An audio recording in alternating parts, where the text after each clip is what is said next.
welcome to another video of Math Magic with Jen. Today we're going to be multiplying fractions using tape diagrams, but more specifically, we're going to be doing multiplying a fraction times a whole number. So this is the first type of fraction multiplication that students will see.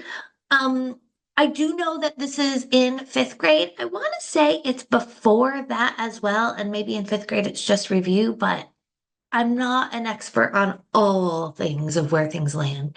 So let's go ahead and look at this problem. So it says that we want to find 1/3 times 12. Okay. One super helpful tip is that when you are doing fraction multiplication, times is actually the word of. You can replace the word times with the word of. So instead of 1/3 times 12, you could instead read this as 1/3 of 12 or 1/3 of 12. This will definitely help students because if someone says, hey, what's 1/3 times 12? They're going to be thinking about like standard algorithm stuff, which is good. But if they've never, ever, ever done anything like this, it's hard to like problem solve and critical think of what it is that I'm looking for. So again, if you replace that with 1/3 of 12, that's how we're going to try and solve this using a tape diagram. So the very first thing that you're going to see is my lovely tape diagram, and the entire tape diagram equals the whole number. So here it's 12, okay? Now, once we have our tape diagram, you're going to cut it into equal pieces, but that's going to be decided by the denominator. So here, since I'm looking for 1/3 of 12, I want to cut this into thirds. So we come in and we cut it into 3 equal parts. Okay. Excuse me. Now, what we're going to do is that we're going to take that 12 and if we're going to cut it into 3 equal parts, then 12 divided by 3 is 4. So each of those boxes is representing 4. So I have 4 things, 4 things, 4 things, for a total of 12 in 3 equal parts. Okay. To get our final answer, you're going to shade the number of boxes that is represented by the numerator. So here, since I want 1/3, we would shade one of the 3 boxes. Okay, I went through that kind of fast, but we're going to break it down some more. By the way, if the numerator was 2/3, we'd shade 2 of the 3 boxes. And as we've seen, it doesn't really matter which of the boxes we shade. We could shade the first or second or third. So that one is up to you. So if we take a quick sort of review of our steps, we're going to set our tape diagram equal to the whole number. We're going to cut it based on the denominator. We are going to fair share into those pieces. Was this step? And then our final answer is shade the numerator.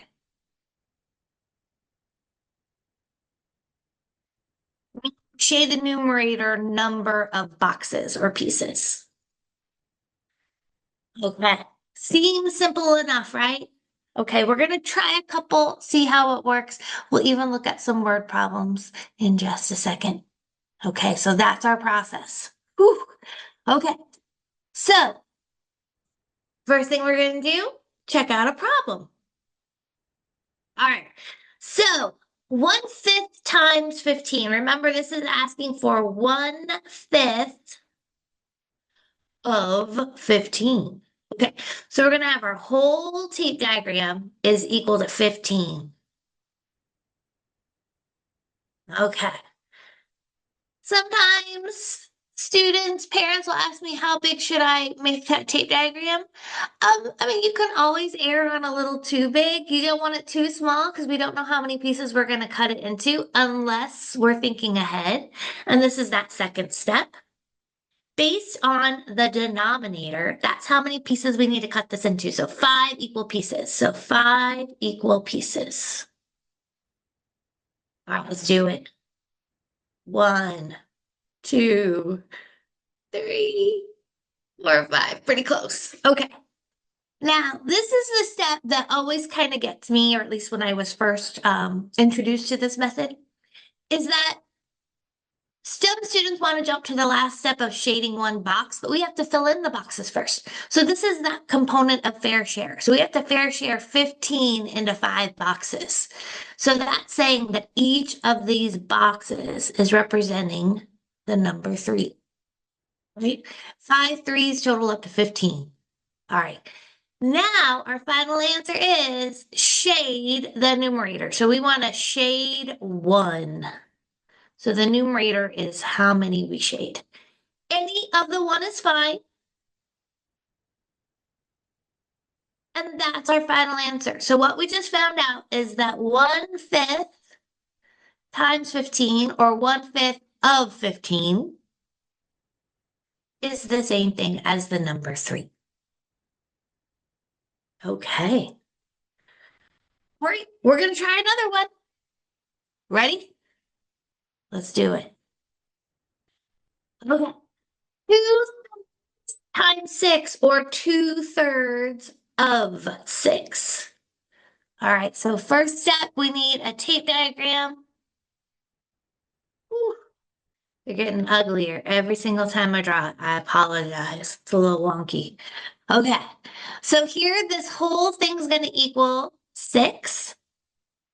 Okay, the denominator is the number of pieces that we're going to have. So here I need 3 equal pieces. Okay. I need to fair share 6 into those 3 pieces. So this is the fair share step. So we're going to get 2. My 2 got really crazy. All right, 3 2s do total up to 6. So there we have it. And now we are ready for our final answer. So our final answer is this is the number of pieces I need to shade. So I need to shade 2 of them, any 2. Now, how do we glue these together? We total them. So total means add. So 2 plus 2 is 4. So 2/3 of 6 is the same thing as 4. I don't know. Okay. Hopefully you're getting the hang of this. I will say, sometimes we think about, oh, what about the standard algorithm, Jen? How are we going to get to that? Because our students going to be doing this always. I'll talk about that in just a minute. First, let's go ahead and look at a story problem, and then we'll discuss the standard algorithm. Yeah. As things are falling apart over here. Okay, there are 30 students in Mrs. Stewart's class. Of the 30 students, 1/6 play soccer after school. How many students play soccer after school? So I want to find 1/6 of 30, which is the same thing, of course, as 1/6 times 30.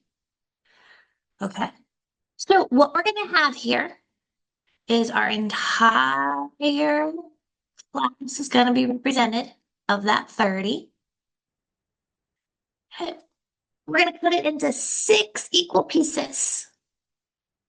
So let's see, we'll go on 5, and then 3, and 3, so I have 6. Okay. I need to fair share 30 into the 6 boxes. So 5 is going to go into those 6 boxes. 5 plus 5 plus 5 plus 5 plus 5 plus 5, 30. Okay. Now I'm going to shade 1. Okay, so 1/6 of 30 is 5. So we have 5 students playing soccer after school. of Miss Stewart's class. I'm sure there are more kids playing soccer, but just from her classroom. Okay. One more. Here we go. 3/10 of her class attend a club on campus after school. How many students is that? So I will say, this gets kind of confusing because students are like, I just drew a picture and they want to use that picture. But we're talking about 3/10 of her class. So 3/10 of 30. So that means that we need to do a brand new picture. Okay, a brand new picture. So when I have a brand new picture here, we're gonna have 10 boxes. Ooh, oh man, we gotta draw 10 boxes. Okay, okay, good. Share 30 into the 10 boxes. So 30 divided by 10 is 3. So we're gonna have 3 all the way down the row. Now, right now, you might be thinking, do I really need to write 3 in each box? I mean, no. I mean, maybe it's implied if you just do the first couple, but I figure I'm in it. I might as well just go for it. But that's maybe something you want to have a discussion with your student. Is that important to write 3 all the way down? Maybe it's not. Okay, so again, there's some flexibility here about deciding maybe together what you need to show and what you don't. Okay, now let's finish it off. I need to shade 3 of these.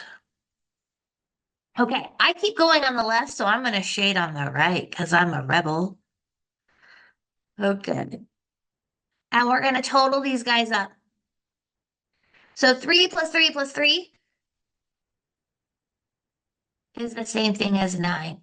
So 3/10 of 30 is 9. So 9 students are attending a club on campus after school. Sorry, 9 students. Okay. All right. Now, said that we talk a little bit about that standard algorithm because some of you are probably thinking, Jen, what about just multiplying straight across? How are they going to get there? Okay, yes, they will. Part of it will be a bigger story about all fraction multiplication. So in my next video, we're going to do just a fraction times a fraction. I will say if I go back a slide to this one, which was 2/3 of 6, one of the things that they will do in the Common Core textbook is that they will think of this as, hey, did you guys notice that we cut this into thirds and then we took 2 of them? So sometimes what they'll do is they'll do 1/3 of 6 and then take that answer and times it by 2. Okay. Then that will also lead to the discussion of, isn't 1/3 of 6 the same thing as 6 divided by 3? It is. Okay. So what ends up happening is through a story of doing lots of problems and having these aha moments, what will end up happening is that you will kind of end up getting the standard algorithm of multiplying straight across and getting 12 over 3 and getting our same answer of 4. However, as awesome as that standard algorithm is, I do think there is value in this picture of problem solving of what does 1/3 of something look like? What does 1/4 of something look like? What does half of something look like? So although I'm sure a lot of us want to skip straight to that standard algorithm, there is value here in trying to think of what is 1/3, what is 1/4. Okay. All right. That's it for today. Our next video, I'll be doing fraction times a fraction. It's very interesting. It doesn't use tape diagrams. It uses area models, which have another fancy name.